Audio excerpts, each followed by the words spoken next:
Welcome back. This is the last and final video on the topic of intermolecular forces. Okay. Now, this is a very comprehensive problem. Now, from a test perspective, you will find out that what I meant by the problem is complex. Not complex as in is difficult to understand, but complex as in the time it requires to think through and solve the problem. I'm going to solve the complex version, which is a collection of so many things in this one problem. But from a test perspective, I might chop it up into individual problems that can exist on their own. Okay, now this is a very collective, complex problem. Now, before I actually get to the question, I've written a few things on the screen already. One of them is the heating curve, where y-axis is the temperature and the x-axis is the heat. And some keywords that, there's a couple of keywords that I've already introduced to you. There's one that I have not introduced to you yet, and that is specific heat. Okay, now let's tackle the problem. Now the question is clearly asking how much heat is required to convert 135 gram of ice at minus 15 degrees Celsius into water vapor at 120 degrees Celsius. To successfully solve the problem, aside the fact, yes, you do need some equations, you have to understand the law of conservation of mass, which we looked at in Chem 170, which suggests that whatever the mass you start with, it may go into different forms, but the mass would still remain the same. So if you're going to start with 135 gram of ice at negative 15 degrees Celsius, when you get to 120, you go from solid to liquid to gas, but the vapor would still be 135 grams. Okay, just because you went from solid to gas, you don't just go to 110 grams or 10 grams or 15 grams. It would still be 135 grams. So the mass never changes. Okay, that's the first thing. Second thing is obviously the equations that I mentioned, right? So you're here, this is say minus 15 degrees, and you want to get to here, which is 120 degrees Celsius. And this is also the reason why I mentioned the problem is a collectively complex problem. That means you have to go from ice to this stage. Okay, this is the delta H fusion phase, which is solid going to liquid. Here temperature is constant, but heat is continued to added. Here temperature is increasing. Again, when you get here, temperature is increasing. Here is the delta H vaporization phase, where liquid is going to gas.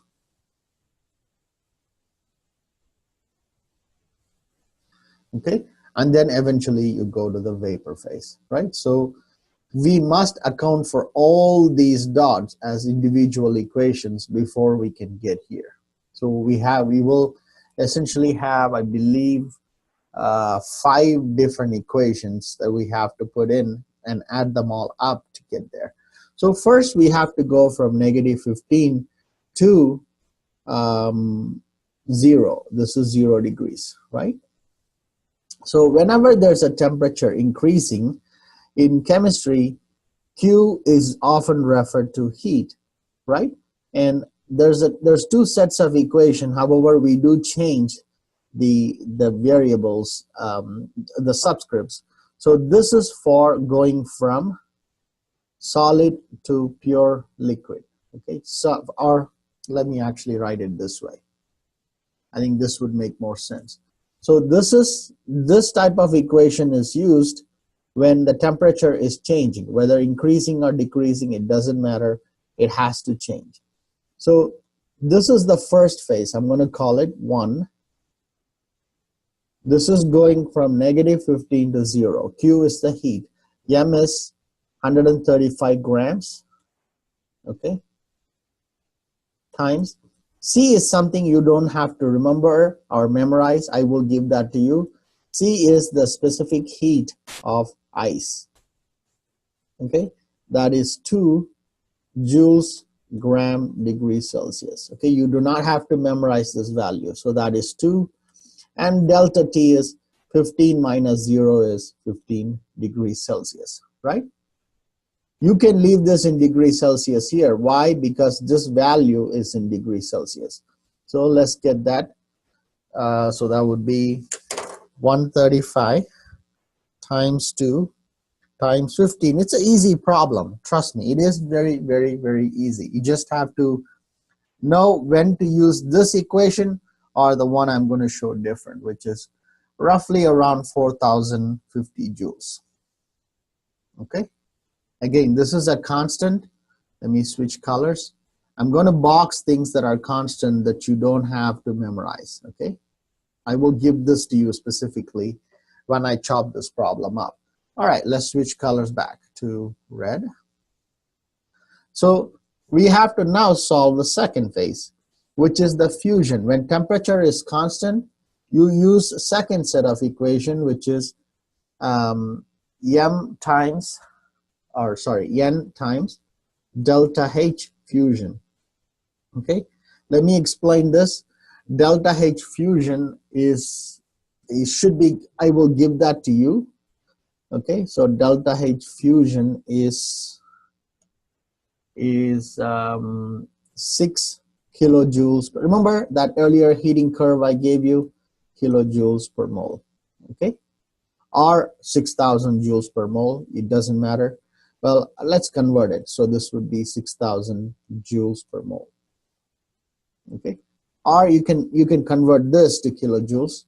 So let me actually leave it be. So let's leave it be as 6,000 kilojoules per mole. Let's convert this to kilojoules from this answer because we're going to eventually add them all up. So this is 4.040 kilojoules per mole. Okay, this is the first answer. Okay, this is not, you don't need to memorize this. So again, I'm going to box this. This is going to be a long video, so just bear with me. I'll try my best to keep it within the 10 minutes, but if it goes past 10 minutes, I apologize now. Okay, so this has to be given to you. When do you use this type of equation, N times delta H fusion versus MC delta T? Whenever temperature is changing, you use this type of equation. Whenever temperature is constant, you use this type of equation. N is the number of moles. How do I get? I have 135 grams of water. So 1 C, again, our molar mass conversion comes in. So it's 18 grams over 1 mole, which would be 135 by 18 is 7.5 moles. Okay, this is the value of N. So this, you don't need to ever even repeat this calculation because this number would stay the same whenever we use this type of formula. So 7.5 moles times 6 kilojoules per mole. So that would be 6 times 7.5 is 45 kilojoules. Okay, that's it. Moles cancels out, so it's kilojoules. So this is the second answer. Now we're moving on to the third phase. Here again, going from liquid to just when liquid is boiling, this is temperature increasing. So let's rewrite this. So Q equals MC delta T again, right? M is 135 grams. Again, specific heat of C is specific heat of, again, when I give you this problem as chopped up, I will specifically tell you which specific heat I'm asking you to use. So again, so this would be around 4.184, I believe. Yeah, 4.18 joules gram per degree Celsius. So this is the specific heat of water, not ice. You don't need to memorize this. Again, I'm telling you what and all you should memorize in blue boxes. So let's switch the color. So let's put that over here. Times your delta T is, well, this is 0. This is also 0, right? This is 100 degrees, right? So 0 minus 100 is 100. So this is 100 degrees, right? Good. So let's multiply that. 135 times 4.184 times 100. This is 56,484 joules. But we want it in kilojoules, so we divide by 1,000. So it's 56.484 kilojoules. This is the third phase. Now the fourth phase. Again, temperature is constant here, so you must change it accordingly. So Q equal N delta H vaporization.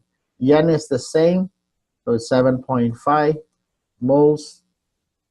And delta H vaporization, well, that's around 40, right? Remember that graph I told you what it takes to go from here to here? It's around 40 kilojoules per mole. So mole cancels out. 40 times 7.5 is 300 kilojoules. Okay. All right, we're down to the last phase, which is, keep in mind, temperature is still 100 here. So 100 to 120 is 20 degrees Celsius difference, right? So again, temperature is changing. So Q equals MC delta T, and M is again still 135. C is specific heat of steam, which is vapor, right? Specific heat of steam is still 2 joules per gram degree Celsius. Again, I'm going to put this in blue box, so you need to not memorize this. This means whenever this question is given, this information will be given to you. All right, let's switch back. So 135 times C is 2 times delta T is 100 minus 20, right? This is 100 because this is a flat line. This is 100, this is 120, so it's 20 degrees Celsius. So this answer would be in joules over gram degree Celsius. So this answer would be in joules. We have to convert it to kilojoules.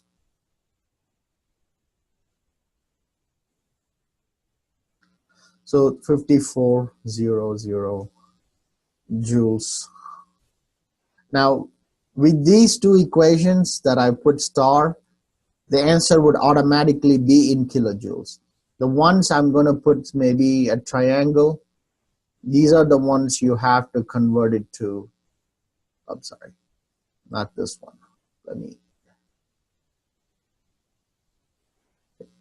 So these ones with the stars, the answer by default would be in kilojoules. The ones I'm going to put triangle next to it means these equations you have to convert it to kilojoules. So this would be 5.40 kilojoules, right?